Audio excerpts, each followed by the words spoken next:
Hi there, I'm Dan from the Mason Foundation, and I'm just going to show you quickly how you can create an event for local Facebook. So when you first log into Facebook, my recommendation is if you can do this on a computer or laptop, then to do so, as it is an easier process than using a mobile phone. Now, saying that, the mobile phone process is very similar to what I'm about to show you. The difference is you cannot create a reoccurring event using a mobile phone. So the first thing to do once you've logged into your Facebook is to go to the pages at the top here where my cursor is hovering. Once you click on that, you'll get a list of pages that you are into. So I'm just going to go to the Family My Maidstone to show you how to do this. Now, the first thing here is it brings you to your home page, and you'll be able to see this with all the controls where you've got edit, sign up, etc. If for any reason it's showing you this as if you're a visitor, then just check this section here where it says interact.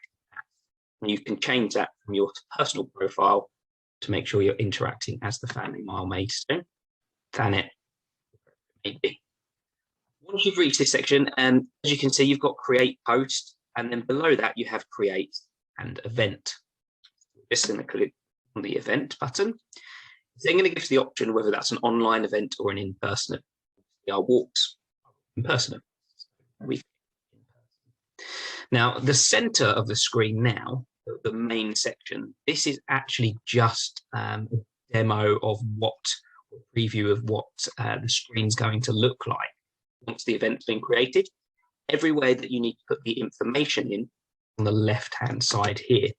So here would be your event name. So you might want to put the name of the park, the theme, if you're doing a themed walk to Nature Mile, etc., glow walk, whatever it might be. So I'm just going to in here for you for a second. Now, underneath here, you've got the start date and start time. Now, if this is a one-off event, feel free to fill out that information. However, if this is a reoccurring event that you're going to be hosting weekly, monthly, even a little bit more sporadically, but you know the dates that it's going to be set in, and you want to click the reoccurring event button. When you click this, this is where you get to choose your frequency. So you've got daily, weekly, or you've got custom, and that's when you can actually select the dates that you want the walk to be. Now, most of our walks tend to be weekly events. I'm going to click the weekly one. You choose the start date. So let's say this is a Saturday walk, and then it will allow you to choose which Saturday you want these events to start. So you choose on the 13th, for example, and let's say I want to run it for a few months. It's going to end on the 19th. Start time and end time go in here. So I'm going to say this is a 10:30 a.m. walk.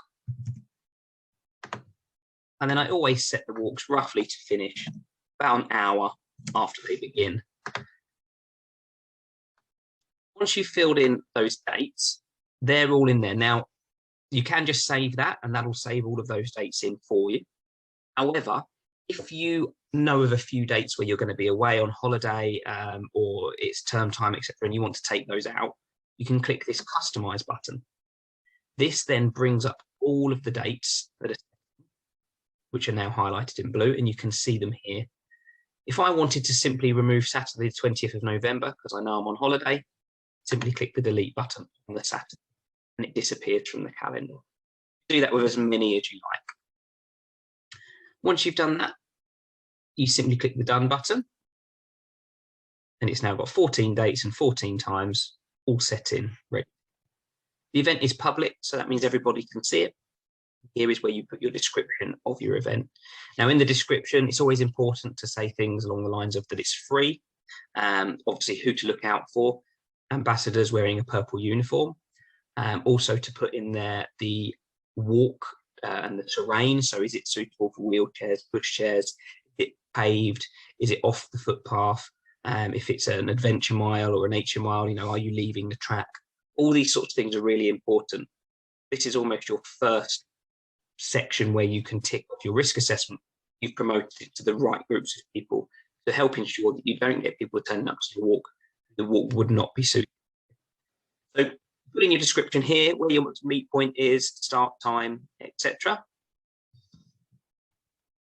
Once you're happy with that, you can then save that description. Simply category. A category, it makes you select a category no matter what. So I usually put it under fitness or wellness, whichever you prefer. And then we click the next button. If you click the next button, it asks you to put in a location. Now, if you know the postcode, I'd recommend putting in the postcode, or if it's a main entrance to a popular park, then you can even put the name in here. So here, if I put in Moat Park,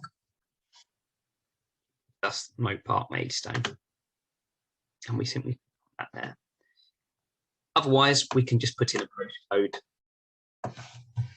if that doesn't appear.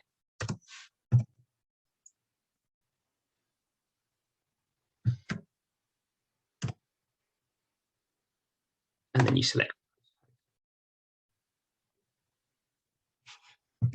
Once you've set in your location, we then click the next button. And this is where you can add a photo to your event. Now, obviously you get this sort of standard image, which is really good, particularly when you're starting off your walks. However, obviously, if you're doing a themed walk, you might want to change the imagery, make it look something a little bit different.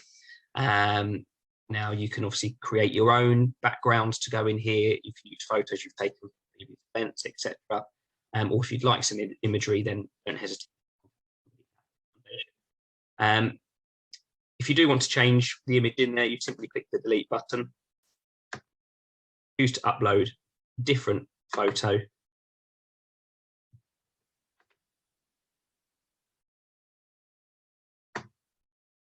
And I'm just going to select one from a previous file. And there we go. And that then photo ready for your event. Then once this is all put in, that's now ready to go. So move away from the left side where you it now says publish event, and move to the right side. Always worthwhile just checking everything is how you want it to be. Once you're happy, then click publish event button. Now, sometimes here it will give you the option to share this event to groups and post it to other pages. If that does. There we go. So that's now published the event, that's live. And if you want to now share that to multiple pages to try and increase the amount of people that this reaches, you've got this little arrow here.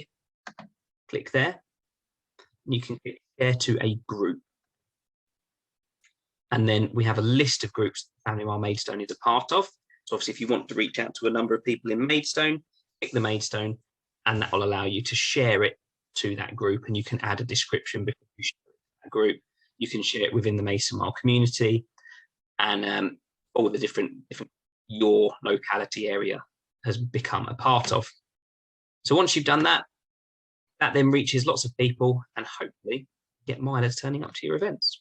So I hope this tutorial has been helpful, and I look forward to seeing you and some of your walks soon. Cheers, take care.